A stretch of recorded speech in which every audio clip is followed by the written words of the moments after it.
CSE 2021 exam का जो English compulsory का जो पेपर है उसके ग्रामर का पोर्शन का मैं एनालिसिस करूँगी और इसके सोल्यूशन और इसके एक्सप्लेनेशन भी दूँगी।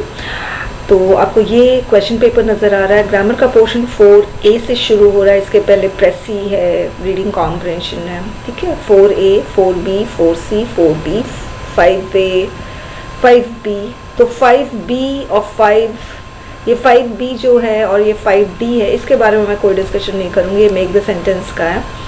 और इंग्लिश कंपलसरी का जो पेपर है जो CSE का है वो 50 मार्क्स का, उसमें ग्रामर का पार्ट आता है, तो हमें वही डिस्कशन करना है। इसके पहले मैं कुछ अनाउंसमेंट कर देना चाहती हूँ। मैंने ग्रामर की बुक अपनी रिलीज़ की हुई है, जो इंटरेस्टेड हैं वो ख़रीद सकते हैं। और ये बुक जो UPSC की प्रिपरेशन कर रहे हैं, चाहे वो CDS की प्रिपरेशन कर रहे हैं उनके लिए भी सही है, NDA के लिए, CAPF के लिए, IFS के लिए, जुडिशियल सर्विसेज के लिए, बेसिकली जहाँ ये उनके लिए बेनिफिशियल है बुक जो जिसमें आपको ग्रामर पार्ट में लिखना आता है।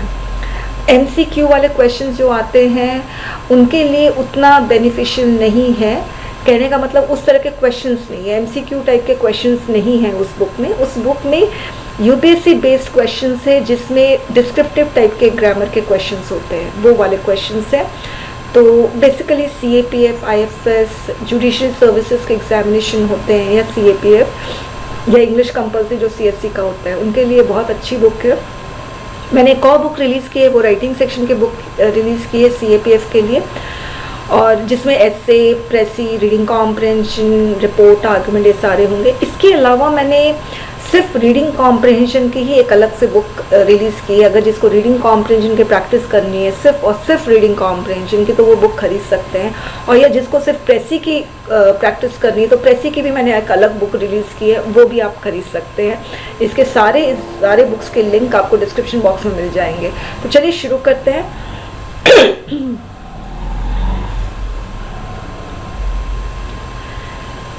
पहला क्वेश्चन है, rewrite the following sentences after making necessary correction. Do not make unnecessary changes in the original sentence.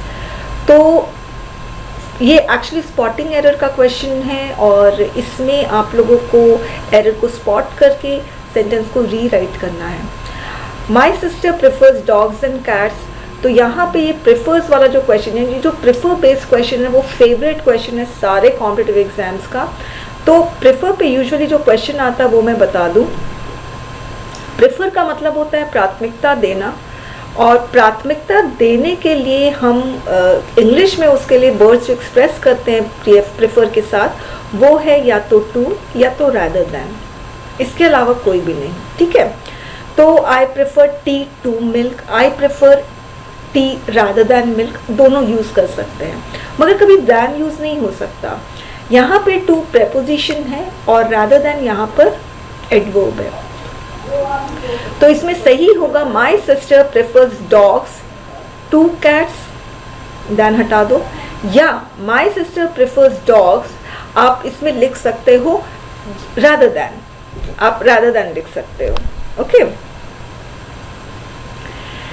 Second question, I don't approve to your smoking in public. तो अप्रूव अपने साथ preposition of लेता है, to नहीं लेता है, तो यहाँ पर टू नहीं आएगा, ऑफ आएगा।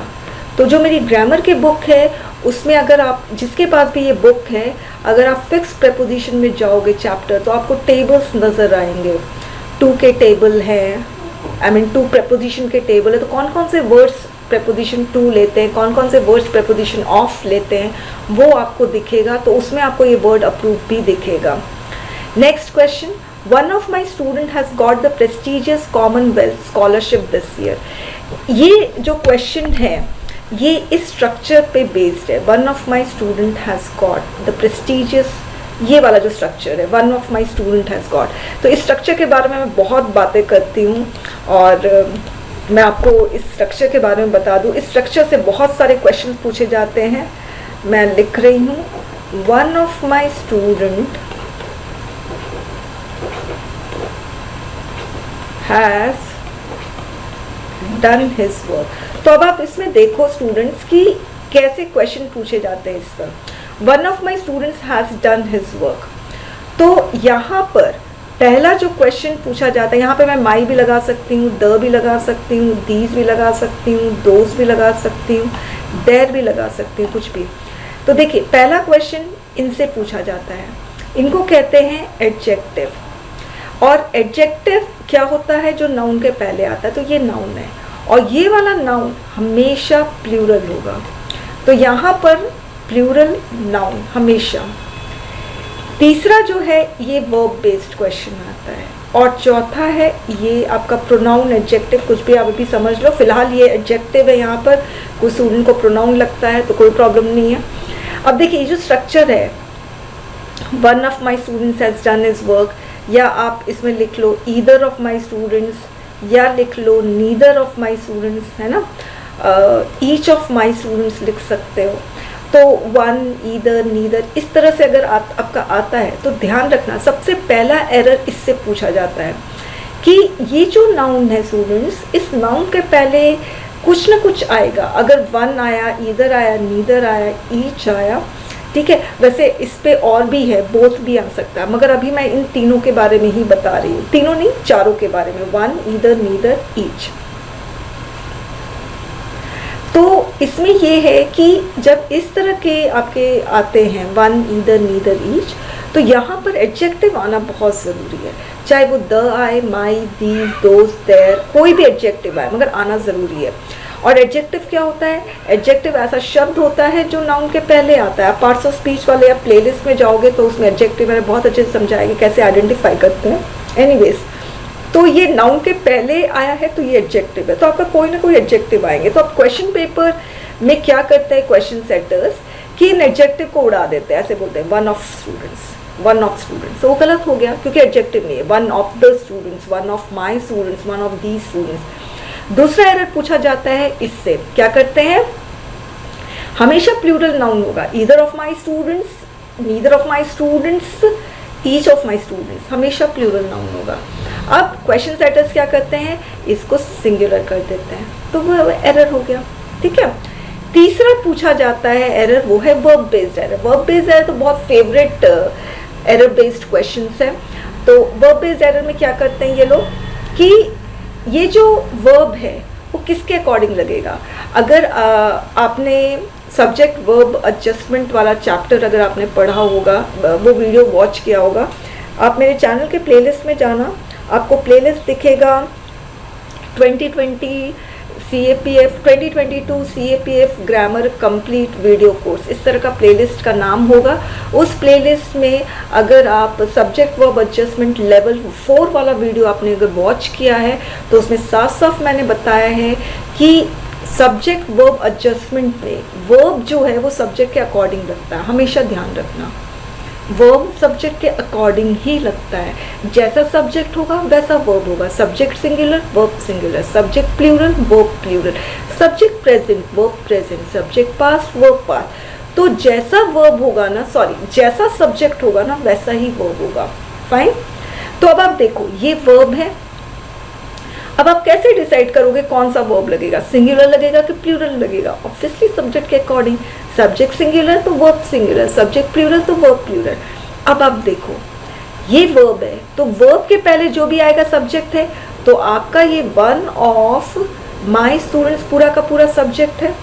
अब फिर क्वेश्चन उठता है स्टूडेंट्स कि मैं किसको सब्जेक्ट मानूं, वन को सब्जेक्ट मानूं, ऑफ को सब्जेक्ट मानूं, माई को सब्जेक्ट मानूं कि स्टूडेंट्स को सब्जेक्ट मानूं। ऑब्वियसली आप सबको सब्जेक्ट नहीं मान सकते, कोई एक सिंगल वर्ड होगा जो सब्जेक्ट होगा, या तो स्टूडेंट्स होगा, या तो माई होगा, या तो ऑफ होगा, या तो वन होगा। तो इसमें पहला जो रूल है, फोरमोस्ट रूल, वो ये है, सब्जेक्ट हमेशा आपका या तो नाउन होता है या तो प्रोनाउन होता है। इसके अलावा आपका असली सब्जेक्ट और कुछ नहीं हो सकता। अगर आप ये सोचोगे कि सब्जेक्ट आपका प्रेपोजिशन हो तो सवाल ही पैदा नहीं होता। अगर आपको लगता है कि आपका सब्जेक्ट एडजेक्टिव होगा तो वो भी नहीं हो सकता, या तो नाउन या तो प्रोनाउन। अब फिर इस प्रिंसिपल के बेस पे हम या तो सब्जेक्ट वन को मानेंगे क्योंकि ये नाउन है, या प्रोनाउन समझ लो, it's not noun, I am sorry, it's a pronoun.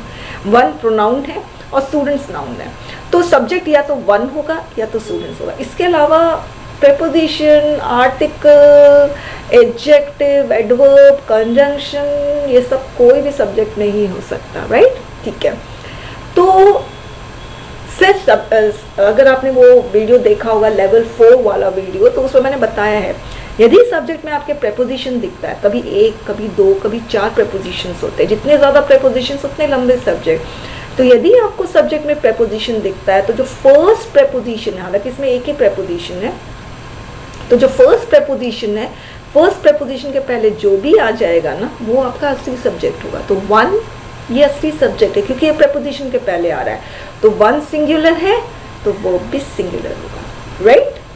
तो आपको समझ में आ गया? तो पहला एरर आपका एडजेक्टिव से पूछा जाता है, तो अगर 1 ईदर, नीदर, ईच होगा तो आपका adjective the, these, those, there लगेगा। दूसरा एरर आपका इससे पूछा जाता है, ये ऑफ वाला स्ट्रक्चर है ना, इस पे सोचिए आप, इसी से 1, 2, 3, 4 एरर्स पूछे जा सकते हैं। तीसरा एरर आपका जब भी ऑफ आता है ना, तो ऑफ आता है तो आपका प्लूरल नाउन होता है। यदि 1 ईदर, नीदर, ईच हुआ तो प्लूरल नाउन होगा। और वर्ब आपका सब्जेक्ट के अकॉर्डिंग लगेगा, और प्रेपोजिशन है तो प्रेपोजिशन के पहले जो भी है। तो ईदर भी अपने साथ सिंगुलर लेता है स्टूडेंट्स, नीदर भी सिंगुलर लेता है और ईच भी सिंगुलर। अगर यहाँ पर होता है ईदर ऑफ माई स्टूडेंट्स तब भी हैज होता, अगर नीदर ऑफ माई स्टूडेंट्स होता तब भी हैज, अगर ईच ऑफ द स्टूडेंट्स होता तब भी हैज, और अगर नन भी होता ना तब भी हैज ही होता, none of my students has. Fine, अब हम चौथे एरर में आ रहे हैं। तो वेरी सिंपल स्टूडेंट्स, इस चीज को ध्यान रखना, यदि सब्जेक्ट सिंगुलर है तो वर्ब भी सिंगुलर होगा और उसके बाद जो प्रोनाउन और एडजेक्टिव आएगा वो भी सिंगुलर। यदि सब्जेक्ट प्लूरल होगा तो वर्ब भी प्लूरल होगा और इसके साथ जो प्रोनाउन या एडजेक्टिव आएगा वो भी प्लूरल। तो देखो, सब्जेक्ट असली सब्जेक्ट 1 है तो सब्जेक्ट सिंगुलर, वर्ब सिंगुलर और pronoun singular. Got my point? अगर ये प्लूरल होता, ठीक है, अगर सपोज 1 की जगह मैं बोथ लिख दूं, अगर ये प्लूरल, तो फिर हैज की जगह क्या होगा? हैव, क्योंकि बोथ का मतलब 2 होता है, और फिर हिज की जगह क्या होगा? देयर होगा। Got my point? तो जैसा सब्जेक्ट वैसा वर्ब, और जैसा वर्ब उसके बाद का प्रोनाउन एडजेक्टिव वैसा ही होगा। इसको कहते हैं हार्मनी। सेंटेंस में यदि हार्मनी होगी, एडजस्टमेंट वाली हार्मनी, तो फिर आपका सेंटेंस ग्रामेटिकली करेक्ट होगा। फाइन, अब हम उस क्वेश्चन में आते हैं। तो क्वेश्चन है, one of my student has got the prestigious Commonwealth scholarship this year. तो अब आप देखिए, one of my student has, मैं यहीं तक लेती हूँ क्योंकि पहला जो वर्ब है उसी को हम एडजस्ट करते हैं सब्जेक्ट के अकॉर्डिंग। यू नो, सेंटेंस में आपको गॉट एक और वर्ब दिखाना, इसको एडजस्ट नहीं करोगे, this because this is second verb. आप हमेशा फर्स्ट वर्ब को एडजस्ट करते हो, ठीक है। तो कौन से वर्ब को एडजस्ट करते हो? तो आप मेरे प्लेलिस्ट में जाना, आपको प्लेलिस्ट देखेगा 2020 CAPF grammar complete video course. तो उसमें आप जाओगे ना तो आपको लेवल 1 में ना आपको पता चल जाएगा कि किस वर्ब को एडजस्ट करना है। Sometimes in the sentence we get lot many verbs, so it is not the case that you have to adjust all the verbs according to subject. Only one single verb has to be adjusted according to the subject. This you need to remember, students. Anyways, तो ये first verb है, इसको मैं adjust करूंगी। तो has, यहाँ पर ये मेरा पूरा वन ऑफ माई स्टूडेंट, ये मेरा पूरा का पूरा सब्जेक्ट है। वर्ब के पहले जो भी आ जाएगा वो पूरा का पूरा सब्जेक्ट होगा।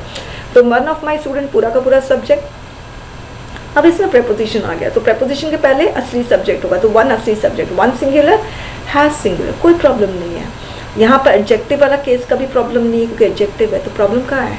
ऑफ का स्ट्रक्चर है ना, तो यहाँ प्लूरल होना चाहिए। तो स्टूडेंट की जगह क्या होगा? स्टूडेंट्स होगा, वन ऑफ माई स्टूडेंट। तो ये ऑफ का जो स्ट्रक्चर है ना स्टूडेंट्स, पर बहुत क्वेश्चन पूछे जाते हैं। Next, the fresher the fruit the best it taste. तो ये डिग्री बेस्ड क्वेश्चन है और इसमें क्या है कि जब दो चीज़ एक साथ ऊपर इंक्रीज होती है तो द प्लस कंपैरेटिव डिग्री लगता है। The plus comparative degree, CD का मतलब कंपैरेटिव डिग्री। दो चीज़ एक साथ नीचे गिरती है तो फिर कंपैरेटिव डिग्री होता है, उसके साथ द लगता है। तो the fresh, the plus CD comparative degree. फिर हम बेस्ट नहीं लगेगा क्योंकि सुपरलेटिव डिग्री है, you know, tall, taller, tallest. तो टॉलेस्ट इज सुपरलेटिव, तो ये गलत है। तो क्या होगा? Better. Next question, fifth, he question my motive behind meeting the director. ये कंफ्यूजिंग वर्ड्स बेस्ड क्वेश्चन है, ठीक है। तो यहाँ पर जो मोटिव है, मोटिव का मतलब होता है MOTIF, इसका मतलब कोई पैटर्न, कोई पिक्चर होता है, मगर यहाँ पर मोटिव नहीं होना चाहिए। प्रोडक्टिव होना चाहिए, PIVE। तो ये इम्पॉर्टेंट है, और ये मोटिव वाला क्वेश्चन अगर आप CSE का इंग्लिश कंपलसरी का क्वेश्चन पहले भी देखोगे ना, तो मोटिव पे क्वेश्चन पहले भी आया हुआ है, फिल इन द ब्लैंक्स वाला question. The director went and bided goodbye to the composer. तो स्टूडेंट्स ये बिडेड यहाँ पर सही नहीं है, वर्ब बेस्ड क्वेश्चन बहुत इंपॉर्टेंट है स्टूडेंट्स। तो जिसके पास भी मेरी ग्रामर की बुक है, तो उसमें अगर आपको चैप्टर दिखेगा फॉर्म्स ऑफ मेन वर्ब, और मैंने ये देखा है कि जिन्होंने भी मेरी बुक खरीदी है वो फॉर्म्स ऑफ मेन वर्ब वाले चैप्टर को स्किप कर देते हैं। उनको लगता है अरे ये तो ऐसे ही टेबल है, इसमें तो कोई क्वेश्चंस भी नहीं है, ये बेकार है। तो जिसके पास भी मेरी ग्रामर की बुक है उनको मैं एकदम अर्नेस्ट रिक्वेस्ट कर रही हूँ, और मैं वॉर्न भी कर रही हूँ कि यदि आप लोग फॉर्म्स ऑफ मेन वर्ब वाले चैप्टर्स को लर्न नहीं करोगे तो आपका वॉइस, स्पीच, टेंस कुछ भी आपको नहीं समझ में आएगा। फॉर्म्स ऑफ मेन वर्ब बहुत इंपॉर्टेंट है। उस फॉर्म्स ऑफ मेन वर्ब में एक आपको वर्ब दिखेगा बिड। तो फॉर्म्स ऑफ मेन वर्ब में आपका टोटल 5 मेन वर्ब्स होते हैं, 5 फॉर्म्स होते हैं मेन वर्ब के, V1, V2, V3, V4 और V5 होते हैं, ठीक है। तो V4 क्या होते हैं, V1 प्लस ING, जैसे sleep, sleep, slept, slept, sleeping, और ये SES वाला होता है, स्लीप्स, ठीक है। गो, वेंट, गॉन, गोइंग, गोज, ये वाला है। तो आप फॉर्म्स ऑफ मेन वर्ब देखोगे तो अराउंड 200 है। आपको इसको लर्न करना बहुत ज़रूरी है, और लर्न करने का तरीका भी मैंने बुक में मेंशन किया है, तो प्लीज़ इसको स्किप मत करना इस चैप्टर को। तो V1 बेड, V2 बेड और V3 बिडन। बिडेड कुछ नहीं होता है, तो जिसको भी फॉर्म्स ऑफ मेन वर्ब आते हैं उनको पता होगा कि bided is nothing, it doesn't exist, this word doesn't exist, ठीक है। तो यहाँ पर पास्ट वेंट है तो बिडेड नहीं होगा, बेड होगा, बिड, बेड, बिडन। बिडन कब होगा, जब हैज, हैव, हैड लगता है, has बिडन, had बिडन। Next 7, his acceptance of your fancy story indicates his credible nature। Students ये वाला कंफ्यूजिंग वर्ड्स क्वेश्चन है, और क्रेडिबल पे अगर आप प्रीवियस ईयर का क्वेश्चन देखोगे इंग्लिश कंपलसरी का ही, इसी एग्जाम का, CSE का, तो आपको पता चलेगा कि क्रेडिबल पे क्वेश्चंस पहले भी पूछे गए हैं फिल इन द ब्लैंक्स में। तो क्रेडिबल का मतलब होता है कि जिसको हम बिलीव कर सकते हैं, मतलब उसका जो कहने का मतलब है, अगर हम उसको क्रेडिट उधार दे सकते हैं तो इसका मतलब है अगर हम उसको उधार दे रहे हैं तो हम उस पर बिलीव करते हैं, ठीक है, वो क्रेडिबल है। मगर यहाँ पे कोई अगर फैंसी स्टोरी को एक्सेप्ट कर रहा है तो इसका मतलब वो किसी भी चीज़ पे बिलीव कर सकता है, तो ऐसे केस में क्रेडुलस होगा, क्रेडिबल नहीं होगा। क्रेडुलस नेचर का मतलब होता है ऐसा नेचर, स्पेशली ऐसा नेचर बच्चों का होता है।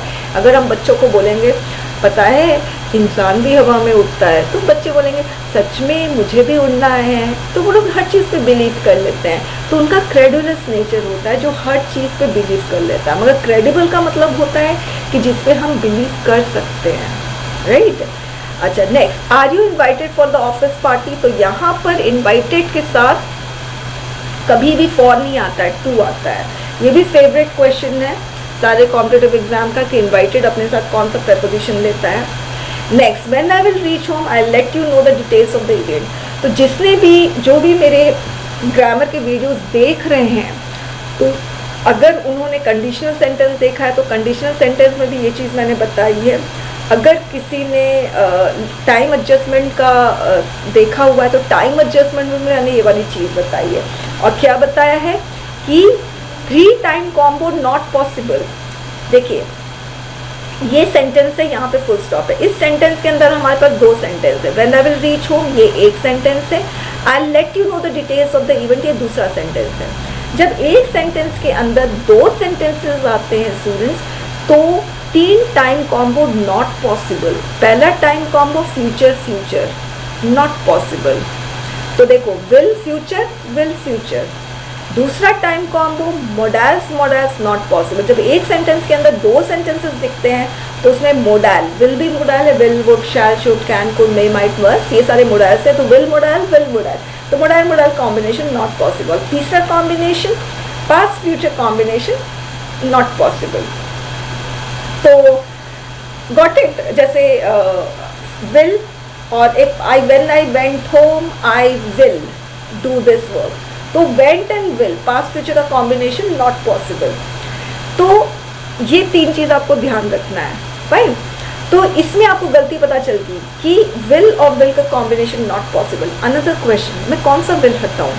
तो इसमें भी टाइम एडजस्टमेंट वाले में आपने एक और रूल, अगर किसी ने वीडियो वॉच किया तो उनको पता होगा कि टाइम एडजस्टमेंट में एक और रूल मैंने दिया है कि टाइम एक्सप्रेसिंग वर्ड्स जैसे when, till, after, before, as soon as long as, ये जो टाइम एक्सप्रेसिंग वर्ड्स है वो जिस सेंटेंस में आते हैं उस सेंटेंस में मोडाइल्स नहीं आता है, तो यहाँ पर विल हट जाएगा।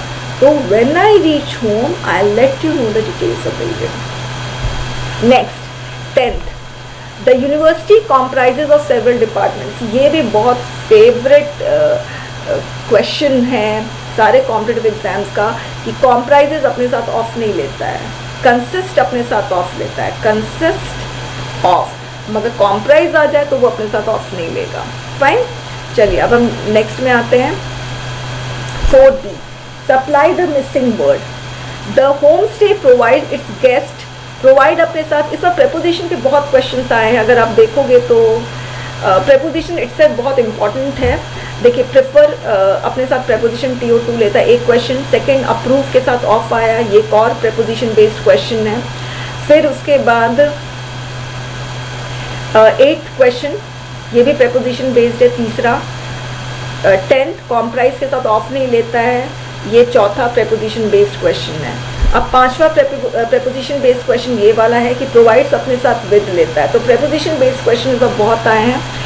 Eight last I got rid of, rid के साथ ऑफ लगता है, तो ये छठा प्रेपोजिशन बेस्ड क्वेश्चन है।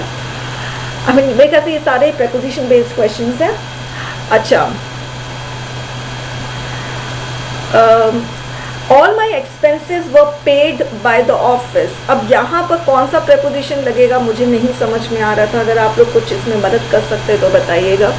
मुझे ऐसा लगता है कि कोई भी प्रेपोजिशन नहीं लगेगा। 4th, a waiter is a person who waits for, wait के साथ फॉर लगता है, मगर जैसे ही वेट के साथ आपने अवेट लगा दिया फिर आपका कोई प्रेपोजिशन नहीं लगेगा। हु अवेट्स कस्टमर्स, अगर यहाँ पे अवेट्स होता ना तो फिर कोई प्रेपोजिशन नहीं लगता, मगर वेट के साथ फॉर लगता है। The company entered into an agreement, यहाँ पर इनटू प्रेपोजिशन आएगा। देखो एंटर एज सच कोई प्रेपोजिशन नहीं लेता है, जैसे he entered the office, he entered his office, तो यहाँ पे basically enter doesn't take any preposition. Always remember, जब एंट्री किसी प्लेस में होती है, जगह में होती है, तो आप कोई प्रेपोजिशन नहीं लगाओगे, ठीक है, कि एंटर्ड हिज हाउस। मगर यदि एंटर के बाद इस तरह का, ये कोई प्लेस नहीं है ना, ये तो अग्रीमेंट आ रहा है ना, तो यहाँ पर आपका इनटू लगेगा। ओके, नेक्स्ट है 4C, use the correct forms of the verbs given in the bracket. ये सारे वर्ब बेस्ड क्वेश्चंस हैं। इस बार देखो वर्ब बेस्ड क्वेश्चंस तो बहुत फ्रिक्वेंटली पूछा जाता है। मुझे याद है एक बार सीडीएस के एग्जाम में 20 क्वेश्चंस आए थे स्पॉटिंग एरर के, जिसमें आपके 12 क्वेश्चंस तो वर्ब बेस्ड क्वेश्चंस थे। तो वर्ब बेस्ड क्वेश्चंस बहुत इंपॉर्टेंट है। तो आपका active passive voice, speech, gerund infinitive, participle, फिर question tag, interrogative sentences, tense, forms of main verbs, subject verb adjustment, ये सारे आपके वर्ब बेस्ड क्वेश्चंस वाले चैप्टर्स हैं। Anyways, my goodness, someone away my phone and left his in its place by mistake. अब देखिए, जब भी आपको ब्रैकेट में वर्ब दिखता है और आपसे पूछा जाता है कि इस वर्ब का करेक्ट फॉर्म आप फिल इन द ब्लैंक्स करिए, तो आपको सबसे पहले ये जानना बहुत ज़रूरी है कि इस सेंटेंस में सब्जेक्ट का टाइम क्या है। वेरी इंपॉर्टेंट, सब्जेक्ट का टाइम जानना बहुत ज़रूरी है। क्या प्रेजेंट है, क्या पास्ट है, क्या फ्यूचर है। And I tell you 99% cases में आपको क्लू सेंटेंस से ही मिलेगा। सेंटेंस से आपको पता चल जाएगा, ऐसा कोई ना कोई हिडन क्लू होगा जिससे आपको पता चल जाएगा ये इसमें सब्जेक्ट का टाइम पास्ट है कि प्रेजेंट है कि फ्यूचर है। अब देखिए, someone away my phone and left, ये वर्ब है, यानी ये जो बंदा बोल रहा है वो पास्ट में बोल रहा है, मुझे इस वर्ब से पता चला। Leave V1, left V2, left V3, तो इस लेफ्ट से पता चल रहा है कि सब्जेक्ट का टाइम पास्ट है। पहली जानकारी तो आपको यही होनी चाहिए। दूसरी जानकारी आपको ये लेनी है, before filling in the blank, आपको दूसरी जानकारी ये लेनी होगी कि कौन से टेंस में होना चाहिए, प्रेजेंट में कि सिंपल प्रेजेंट। अगर सपोज आपको पता चल गया पास्ट में, तो क्या सिंपल पास्ट में रखोगे कि पास्ट परफेक्ट में रखोगे कि पास्ट कॉन्टिन्यूस में रखोगे, किस में रखोगे? Got it? तो ऑब्वियस सी बात है, ये लेफ्ट सिंपल पास्ट में है। अगर लेफ्ट उसमें सिंपल पास्ट में ये वाला सेंटेंस का पार्ट अगर सिंपल पास्ट में है तो 70% केसेस में ये भी सिंपल पास्ट में ही होता है। ठीक है, तो मुझे टेंस भी पता चल गया। तीसरी चीज़ आपको ये देखनी है कि वॉइस क्या है। तो वॉइस अभी मैं इसमें नहीं बताऊंगी, जब मुझे पता चलेगा कहीं पर वॉइस का करना है किसी, तो मैं बताऊंगी। वॉइस भी जानना बहुत ज़रूरी होता है कि मुझे एक्टिव वॉइस में देखना है कि पैसिव वॉइस में। तो ऑब्वियसली टेक का क्या होगा, टुक होगा। टुक पास्ट है और वो भी simple past. Someone took and left, ठीक है, past past simple past. Okay, second, if you dash in time I leave without you. Okay, अब इसमें आपका सबसे पहले मैंने क्या बोला, सब्जेक्ट का टाइम पहचानो। तो सब्जेक्ट का टाइम क्या होगा, लीव, फ्यूचर।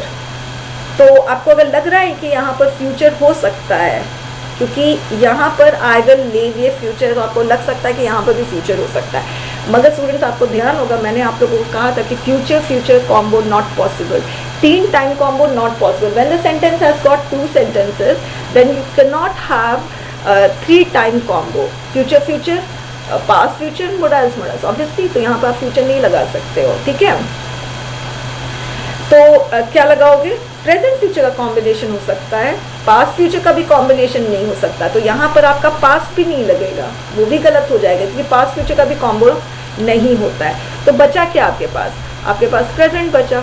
तो आप जो भी आप वर्ब फॉर्म बीच का दोगे वो प्रेजेंट पे ही दोगे। अब क्वेश्चन होता कौन सा tense, simple present, present continuous, present perfect continuous. तो कौन सा टेंस, तो प्रेजेंट कॉन्टिन्यूस में अगर पहुंच रहे होगे तो एक ऑनगोइंग है, तो obviously if you are reaching नहीं होगा। ठीक है, और इसमें सिंपल सा परफेक्ट भी नहीं होगा, सिंपल प्रेजेंट होगा। If you reach in time I leave without you, sorry there is a problem with the meaning. अगर तुम टाइम पे पहुंचोगे तो मैं तुम्हारे बिना चला जाऊंगा, तो गलत हो गया ना। तो इसमें एक्चुअली ऐसा होना चाहिए, if you do not reach, UPSC है भाई, ऐसा तो ट्रिक्स प्ले करेगा ही ना, आपको नॉट खुद से लगाना है। देखते हैं भाई आप लोग कितने अलर्ट हैं, है ना। If you do not reach in time I leave without you. Okay, इस तरह से होगा। तो ये भी सिंपल प्रेजेंट में ही आता है। I dash the rules of grammar these days. अब इसमें सब्जेक्ट का टाइम क्या है, दीज से पता चला, आपको कोई ना कोई क्लू जरूर मिलेगा स्टूडेंट। दीज से पता चल रहा सब्जेक्ट का टाइम प्रेजेंट है। अब प्रेजेंट में कौन सा टेंस होगा, simple present, present continuous, present perfect continuous. तो ऑब्वियसली दीज जैसे पता चल रहा है कि the work is still going on, it's an ongoing work. तो यहाँ पर प्रेजेंट कॉन्टिन्यूस होगा, I am learning the rules of grammar these days.